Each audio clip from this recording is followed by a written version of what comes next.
Bonjour à tous et bienvenue dans l'entretien sur France 24. Mon invité est Thomas Friedman, il est éditorialiste au New York Times, triple lauréat du prix Pulitzer, auteur de plusieurs best-sellers.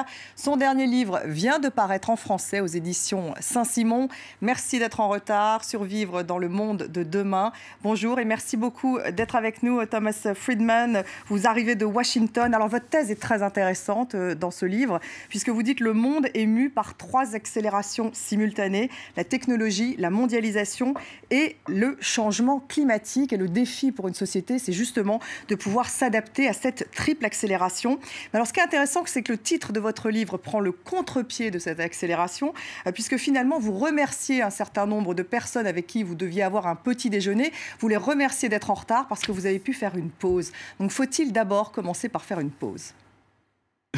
Vous savez, ma citation préférée dans ce livre provient de Dov Simon. Il dit « Quand on appuie sur le bouton pause sur un ordinateur, il s'arrête. Mais quand on fait la même chose avec un être humain, ce n'est pas le cas. » Et donc, c'est là qu'on peut commencer notre réflexion. Et aujourd'hui, dans ce contexte d'accélération, la technologie, la mondialisation, le changement climatique, tout cela s'accélère. Et il faut peut-être faire une pause, prendre le temps de réfléchir et apprendre d'en apprendre davantage sur cette nouvelle époque. Oui, alors vous avez fait une pause et en même temps, vous commencez votre livre par une anecdote qui est en fait cette rencontre d'un gardien de votre parking, un Éthiopien qui tient un blog, qui va vous alpaguer en vous disant qu'il vous concurrence, qu'il a une audience. Ça vous intrigue, vous commencez à avoir une relation professionnelle avec lui. En quoi cette rencontre était-elle importante ? Eh bien, en fait, je rentrais dans le parking en voiture et il m'a dit donc qu'il tenait son propre blog. Il me demandait si j'étais intéressé pour le lire et pour l'aider. Et il a dit qu'il lisait mes articles, mes éditoriaux. Et on n'était pas d'accord et on a eu des débats autour de cela. Et je me suis dit que c'était un signe divin, qu'il fallait peut-être là faire une pause et rentrer en contact avec lui. Et donc j'ai commencé à l'aider sur la manière d'écrire des articles. Et c'est comme ça que j'ai eu l'idée d'écrire ce livre. Comment êtes-vous arrivé justement avec l'idée du livre à partir de cette rencontre ? Je lui ai expliqué qu'un éditorial, en fait, c'est une question d'alchimie. Et dans mes éditoriaux, j'essaie de créer soit de la chaleur, soit de la lumière. Donc, soit je fais monter une énergie, soit j'essaie de mettre en lumière quelque chose. Donc, il y a une réaction chimique. Et dans chaque article, il faut 3 éléments. D'abord, quelles sont vos valeurs ? Est-ce que vous êtes communiste, capitaliste ? Est-ce que vous êtes libertarien ou autre. Ensuite, comment, selon vous, marche la machine ? Et il faut du temps, et il faut donc mettre en œuvre tout cela, et il faut savoir comment l'engrenage fonctionne pour pouvoir faire progresser ces valeurs. Et ensuite, qu'est-ce qu'on apprend sur les personnes, sur la culture ? Comment est-ce que l'engrenage est affecté par tout cela ? Et si on mélange tout ça, c'est comme ça qu'on crée un éditorial. Et alors, j'ai commencé à formuler tout cela, et je voulais voir donc comment aujourd'hui la machine fonctionnait, quelles sont mes valeurs, qu'est-ce que j'apprends des autres et des autres cultures. Alors vous dites justement que le monde est mu par 3 accélérations simultanées, donc la technologie, la mondialisation et le changement climatique, et vous évoquez la loi de Moore qui veut en fait que la puissance des puces double tous les 2 ans. C'est une loi qui est un peu remise au goût du jour avec l'intelligence artificielle. Et puis du côté de la technologie, vous dites le tournant c'est 2007 avec la création de l'iPhone. Pourquoi ? Si on s'intéresse à la loi de Moore, elle a été créée en 1965 par Gordon Moore. En effet, donc la puissance des puces allait doubler tous les 24 mois. Et donc quand cela continue pendant 52 ans, on crée une puissance extraordinaire. Et donc, je parle des ingénieurs d'Intel. Ils essaient d'expliquer le pouvoir de cette loi. Et ce qu'ils disent, si on prend une coccinelle, une voiture de 71, et si on s'intéresse à l'évolution en 52 ans, eh bien, au même rythme, cette coccinelle irait à 300 000 km/h et cela coûterait beaucoup moins cher, cela coûterait 4 centimes. Et donc on pourrait, avec un plein, rouler toute notre vie. Donc ça, c'est juste pour illustrer le caractère exponentiel de la loi de Moore. Et en 2007, il y a eu une véritable charnière. Il y a eu Twitter et Facebook qui sont devenus mondiaux. Amazon a lancé Kindle, il y a eu l'iPhone. Google a sorti Android. Il y a eu le cloud, Airbnb.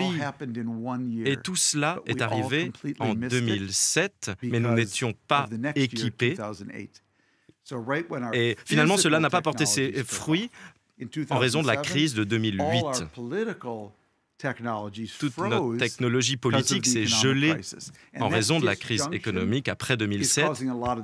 Et c'est ce qui crée nombre des bouleversements que nous connaissons aujourd'hui. Oui, vous dites que c'est notre incapacité à nous reconfigurer nous-mêmes face à ces accélérations qui explique la montée peut-être des populismes. Est-ce que cela explique également peut-être l'élection de Donald Trump aux États-Unis ? Oui, moi, je parle du Minnesota, j'y ai grandi, je suis né en 1953, et dans les années 60 et 70, il y avait un député qui disait « Si vous avez grandi au Minnesota et si vous êtes un homme blanc, il faut vraiment le faire exprès pour échouer. » Parce qu'il y avait tellement d'ouvriers, de personnes de classe moyenne qui pouvaient travailler pour des salaires plutôt bons, mais aujourd'hui, il faut vraiment un plan pour réussir et il faut le mettre à jour tous les 6 mois. Il faut apprendre tout au long de la vie. C'est la seule manière d'avoir un bon salaire et de conserver un emploi aujourd'hui. Il faut apprendre tout au long de la vie. Il faut un véritable plan, une stratégie. Et pourtant, vous avez plutôt une vision optimiste de la mondialisation, Thomas Friedman. Vous faites partie de ceux qui estiment que la mondialisation a pour effet de diminuer finalement les différences à l'échelle mondiale. Alors on constate qu'elle a quand même entraîné une véritable aggravation des inégalités. Est-ce que vous n'avez pas sous-estimé un peu justement le poids des perdants de la mondialisation ? Cela dépend de votre point de vue.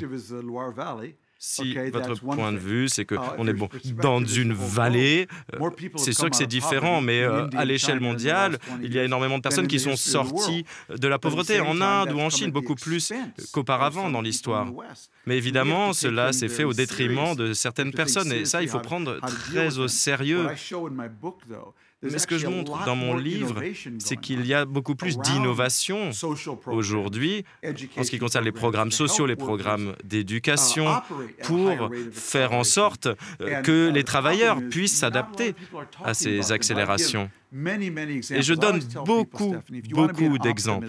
Si vous voulez être optimiste en ce qui concerne l'Amérique, il faut peut-être se mettre sur les mains à l'envers, parce que c'est comme ça aujourd'hui. Est-ce que finalement, cette incapacité, cette difficulté pour la société à s'adapter à ces mutations, est-ce qu'elles expliquent une partie de la montée des populismes ? Est-ce qu'elles peuvent expliquer également l'élection de Donald Trump ? Vous avez été surpris par l'élection de Donald Trump ? Oui, j'étais surpris. Mais en même temps, non, parce que la classe moyenne américaine et la classe moyenne française, au cours des 50-60 dernières années, ont été articulées autour d'emplois qui demandaient des compétences moyennes, mais avec des salaires élevés. Aujourd'hui, on peut avoir des salaires hauts avec des compétences élevées et l'inverse en bas de l'échelle. Mais ce qui reste au milieu, à savoir des compétences moyennes et des salaires hauts, cela disparaît aujourd'hui. Et donc, aujourd'hui, comment est-ce qu'on peut faire en sorte que tout le monde ait la capacité d'apprendre tout au long de la vie pour avoir des fortes compétences et des salaires élevés ? C'est le défi pour les États-Unis, la France et le monde occidental en général. Alors, le problème, c'est que Donald Trump va prendre des mesures totalement à l'opposé de ce que vous suggérez dans votre livre, Thomas Friedman, avec la construction du mur du Mexique. Il veut revenir sur l'Obamacare, bien sûr. Quelles seront les conséquences, finalement, de cette politique de Donald Trump ? Eh bien, le problème, c'est que Donald Trump n'est pas très intelligent. Il a été très intelligent du point de vue politique, mais il n'est pas très malin. Il ne lit pas, il ne voyage pas. Tout ce qu'il apprend, c'est à travers la télévision. Et c'est vrai qu'on n'apprend pas beaucoup de choses quand on regarde la télé. Et il y a une chose très importante qu'il ne comprend pas, c'est qu'il dit aux Américains qu'ils ont perdu leurs emplois en raison des Mexicains. Mais ce n'est pas en raison des Mexicains qu'ils ont perdu leur emploi, c'est en raison des microprocesseurs. S'il était en France, il dirait aux Français, ce sont les Marocains qui ont volé votre emploi. Mais ce ne sont pas les Marocains en France. Oui, je sais. Mais ils découvriront très rapidement, ils découvriront à quel point ils se trompent. Ils découvriront vite, à votre avis ? Non, ça va prendre un certain temps. Ça va prendre un certain temps, mais ils s'en rendront compte. Ils verront qu'il ne peut pas les aider parce qu'un mur, vous imaginez, il dit aux individus, aux entreprises qu'ils doivent payer davantage d'argent pour aller du Mexique aux États-Unis. Mais finalement, les emplois quitteront le pays. James Comey, le directeur du FBI, reconnaît avoir ouvert une enquête sur les liens de Donald Trump et des Russes pendant la campagne. Qu'est-ce que cela vous inspire, Thomas Friedman ? Également le fait qu'il ait dit, James Comey, que en fait, Donald Trump avait finalement menti en disant que Barack Obama l'avait placé sous surécoute. Ce que j'en pense, c'est que mon président est une personne indécente.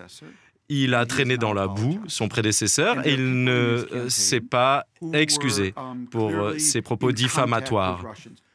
Et son personnel était clairement en contact avec les Russes. On ne sait pas s'il y a eu collusion. Mais il faut mener une enquête, il faut prendre cela très au sérieux. Il a une influence sur les élections. Et peut-être même que les Russes ont une influence sur vos élections en France. Donc faites attention. Merci Thomas Friedman d'avoir été avec nous. Je rappelle le titre de votre livre qui vient de paraître en français. Merci d'être en retard. Survivre dans le monde de demain, c'est aux éditions Saint-Simon. Merci à vous de nous avoir suivis. Restez avec nous sur France 24.